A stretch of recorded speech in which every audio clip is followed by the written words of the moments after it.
Joining me now is White House Senior Counsel for Trade and Manufacturing, Peter Navarro. Peter, it's great to see you this morning. Welcome. And I know you have an op-ed out on Jay Powell, which is going to be coming out later on in the week. Give us your assessment of the chairman's speech and this new thinking for September's cut.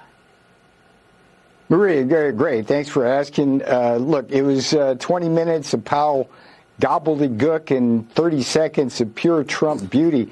Powell finally acknowledged what we've been saying in the Trump camp all along, that tariffs don't create inflation. He had two sentences that said, one, they don't. Even if they might create some inflation, it's only a one-shot deal, so there's no inflationary spiral. And two, in the second sentence, he said that's not going to stop him from cutting rates. The markets, off they went, Maria. I'm on record as saying Dow's hitting 50,000. I said that, Maria, by the way, when we were at the plunge, the drop, when Donald Trump first introduced the tariffs this term, and the markets rebounded, and it's going to be a rocket ship because we're going to have price stability and economic growth from the various aspects of Trump policy. It's the deregulation, the tax cuts, the strategic energy dominance, and guess what? Fair trade, which is getting us tariffs. They're going to pay down our debt, pay down our debt, pay down our debt, and pay for the big, beautiful tax bill. Yeah, look, there's a lot of things to like here, right? I mean, whether it be all that money coming in from tariff revenue or deregulation and President Trump's focus on growth. I mean, this is all about growth. So I got to get your take on this latest move, which is causing some debate, and that is the government taking a 10% stake in Intel. Now, nearly $9 billion in grants awarded to the company by the 2022 CHIPS Act will be converted to equity. President Trump wrote on Truth Social, the U.S. paid nothing for these shares, and now the shares are valued at approximately $11 billion. This is a great deal for America, he wrote, and also a great deal for Intel, building leading-edge semiconductor chips, which is what Intel does, fundamental to the future of our nation. Peter, do you see that you're a free market capitalist, and I know that free market capitalists usually don't like government invested in companies, but is this a different situation because it's such an important product? Semiconductor chips, 90% of the advanced semis made in Taiwan?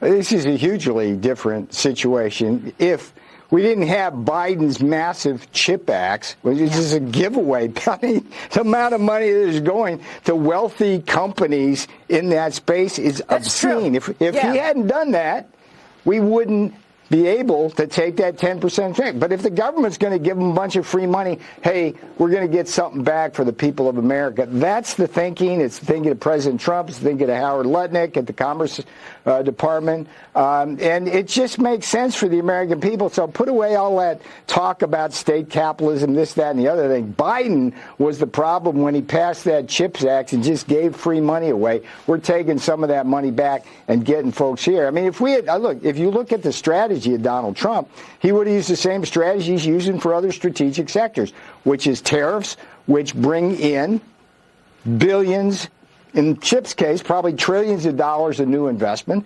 And that's the way we would have did it. But, hey, we inherited the Biden giveaway. We're going to take advantage of that for the American people. I think you are spot on that. I mean, that is a great assessment of what is going on. So thank you for that. But, of course, President Trump wants the supply chains to return to America. This is one of his priorities. He does not want to be relying on Taiwan for advanced semiconductor chips, 90% of them made in Taiwan. Yes. He does not want to be relying on China for prescription drugs and the underlying components that we need made in China. So what do you make of this new tariff investigation on furniture imports, Peter? The president said it is a step toward bringing manufacturing back to the United States. He wrote on Truth Social, furniture coming from other countries into the U.S. will be tariffed at a rate yet to be determined. What do you think that is? And tell us what we should know about this situation.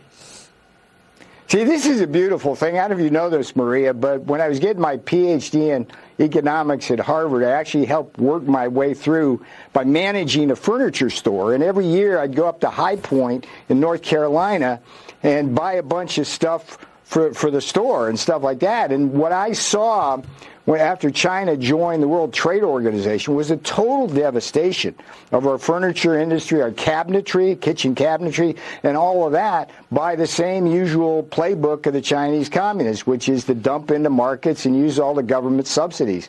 And it really, I mean, North Carolina in particular, I mean, it ripped the heart. I mean, between textiles and furniture in North Carolina, China ripped the heart out of that state. But there's a lot of other places in America that are fine furniture producers, kitchen cabinetry. Another game that goes on is like you slap a tariff on China, and the next thing you know, they're setting up shop in Vietnam, transshipping to here. President Trump's cracking down on all of that, and he's going to do it for the craftsmen and workers of the American people. And that's a good thing, Maria, and it couldn't happen sooner. Well, yeah, I mean, look, when you've got the dumping going on and putting American companies at a disadvantage, President Trump's going to move on it, and he knows it. I mean, look, I want to get your take on India, because the foreign minister has revealed that the trade negotiations with Washington are ongoing. Now, India keeps buying Russian oil. There are lines that New Delhi needs to defend, he claims. Indian goods facing an additional U.S. tariff of up to 50%. That will take effect this week. Some of the highest levies imposed by Washington, largely because of the increased purchases of Russian oil. Is that what this is about, Peter? What is your take on India, and why is it that India is supporting Russia in this way?